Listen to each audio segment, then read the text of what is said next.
One of the sectors we've made a huge push on in 2024 has been luxury sales. How have we done that along with all the other sectors that we're involved in? And honestly, it's through strategic partnerships, one of which I'm really proud to say is with my dear friend Anthony, who specializes in luxury residential. My experience, especially in commercial sales, this is a natural fit with the clientele that I have. So this was such a natural fit. I mean, Ant, you really specialize there. You have amazing background in that. Yeah, we're coming from that boutique brokerage that I used to work at. When then we transitioned to Sotheby's, we had firsthand experience with luxury branding, marketing, um, dealing with the lifestyle, right? So when I came over to Pre-Real, you were primarily focused with that commercial background and me with the residential high end. And it just felt natural for us to get together and, use your circle, use my experience in how to market these high end properties, put it together, and then launch this division. Yep. And I think you hit it right on the head, right? This lifestyle is luxury residential is not just an asset. It truly is a lifestyle. It's completely inclusive of everything. So the way we market is very unique. Every property is treated completely individually. The strategy and the process of which we operate for each of these is entirely unique. So rest assured that in the event you list something with us, you know that you're getting, 24/7 service, but just a really elevated experience. Yeah. And to keep talking about the lifestyle, like each property promotes a certain type of lifestyle. And it's really important for us to kind of really tap into the energy of that specific property, right? And then use that in our marketing and use that in reaching the audience that we want to promote and market these properties to. This new one we got coming up, I mean, what did we spend almost about a month in pre-market, getting the house ready, figuring out what type of lifestyle this house will attract. Yeah. Which really is, I mean, it's a good point, right? So like, I think about like Tottenville, we've hit 3 of the highest comps in Tottenville history this year. And those buyers are entirely different buyers than, for example, this house we have coming up in Grimes Hill.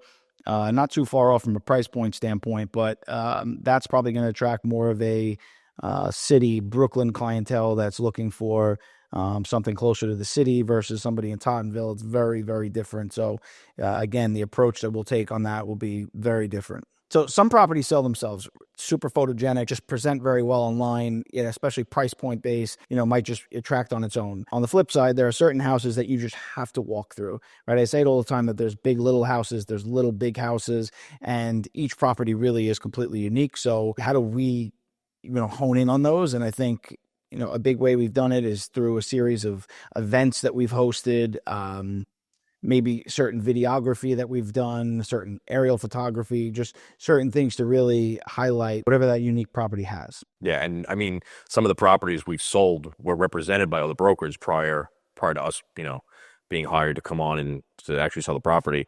And you would think, did we get lucky in just timing? But I think it has to come down to the way we actually market the house. And like you said before, walking through it, right?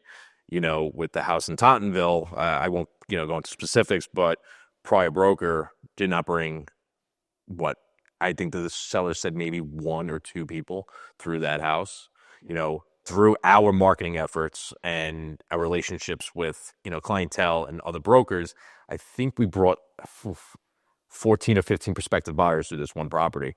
And that ultimately is what sold it, right? Because the pictures look great, but you have to really walk through that property to get a sense and feel of the lifestyle, right? The lifestyle we've spoke about, and pitching that lifestyle and selling that lifestyle to those buyers.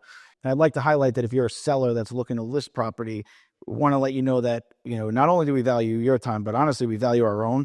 So we vet people cold, right? So the people that we have in the door, we already know are legitimate, qualified buyers. So that's number one, right? Number two is we want to really curate that experience so that what they're walking through, they could picture themselves living there, and we could really try to facilitate that transaction right away. Yeah, for sure. I mean, every time I speak with a buyer or even a buyer's broker, I almost pitch the property to them prior to that first walkthrough, right? I kind of give them a sense of what they're about to experience. And I think that's what really makes a difference, because they're almost prepared and they already have it in the back of their mind what they're in for, right? I try to make it like it's a treat, right, to walk through this house. Highlight all the really great details prior to them walking through that front door, so that this way, when they're walking through it, I'm not just sitting there babbling and pointing out this, that, or the third. I want them to walk through. I want them to feel. I want them to experience, right? And these showings, I always allot at least an hour of my time, and for the buyer as well, and let them just really walk through, right? And really, really take their time. You never really want to feel rushed. And I think that's ultimately what makes the experience with us a little bit different than others. And that's probably where again this partnership has been good for us, because that is not my strong suit, right? That is not something I like to do or enjoy doing.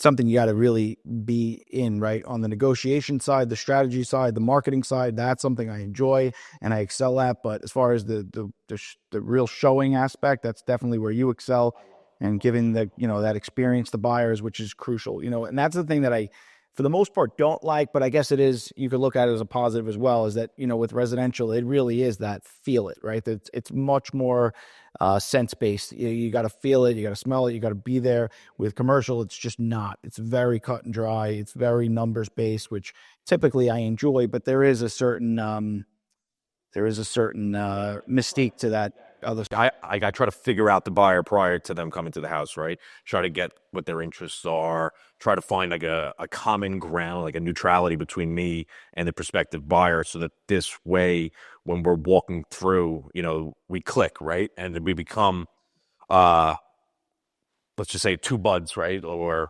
just me, relative, whatever it may be. Just walking through, highlighting the property. And to me, it's fun, right? Like you said, it's not your strong suit, but for me, it's a lot of fun. When I started over at that boutique firm, and day one, I was walking through these $1 million homes up on Toad Hill, Emerson Hill, and that's kind of where I fell in love with the luxury space, right? And I'm really happy that through our partnerships, we were able to kind of grow our own brand and our own little luxury division, where we're now known for marketing these high-end luxurious properties. Because let's just, at the end of the day, it's cool to walk through people's like really nice houses.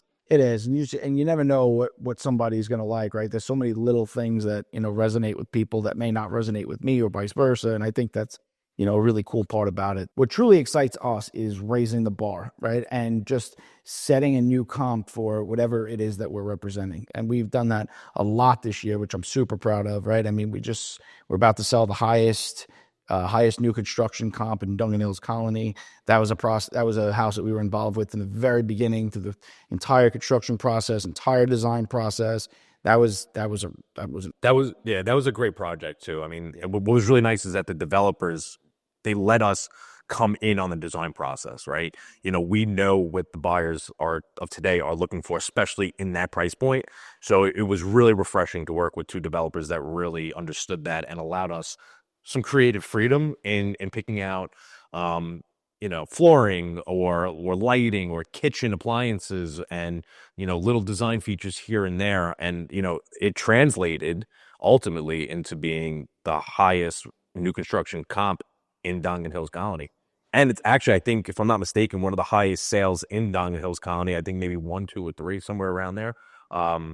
Maybe number 3, but still, yeah, that was a really cool project. Starlight Road. Oh yeah, Starlight Road. I mean, that house, I think, is 1,500 square feet. We sold it for $1,150,000. Yeah, but that's a good example. We knew exactly what that was going to be. It was a buyer coming from Brooklyn that was in a small apartment. That to them, it was perfect, and it was right off the highway. It had a lot of features that were amazing. That probably wouldn't have resonated with a Staten Island buyer who was looking for a little bit of a different product. Oh, if that property was, let's just say, Eltingville, never would have sold. Hills would have never sold. No, we would have been lucky if we got in the 8s or 9s. So it's just totally different product. That was a good one. Obviously, the Tottenville ones we already talked about. And, we're involved right now. I'm really proud of a transaction that I'm representing the buyer on, that's going to be the highest sale in Staten Island history by almost double the comp previously, which I'm just really excited about, because I just feel like it says a lot for the island. For whatever reason, Staten Island's never really been able to hit that pinnacle of like that 5 million plus market, which this is gonna prove it. And since then, there's been at least a half a dozen properties that have hit the market that are, plus 5 million. I think one or two of them are actually in acceptance. So it just goes to show that the island's finally getting recognized, and I think we're moving in the right direction. Yeah, for sure.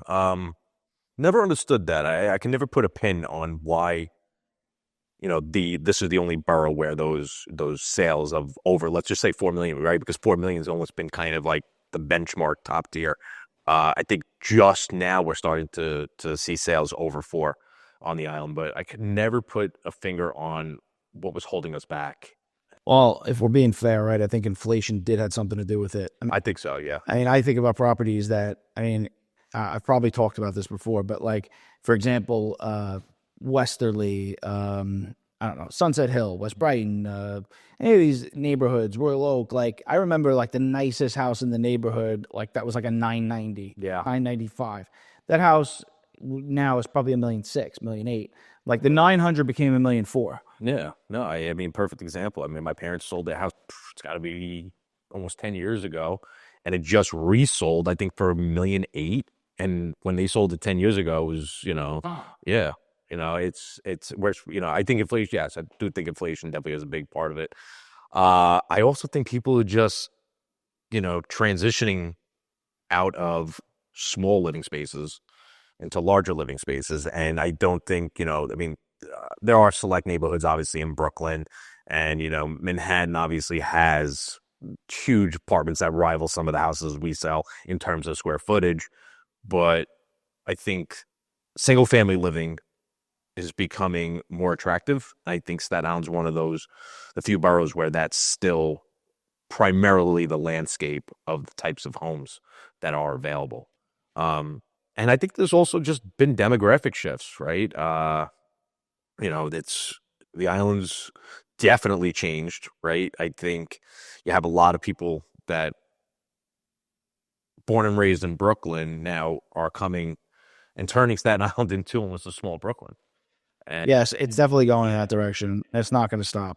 and everyone knows how, Brooklyn prices over the past decade have just been, skyrocketing up. And now I think it's starting to happen here.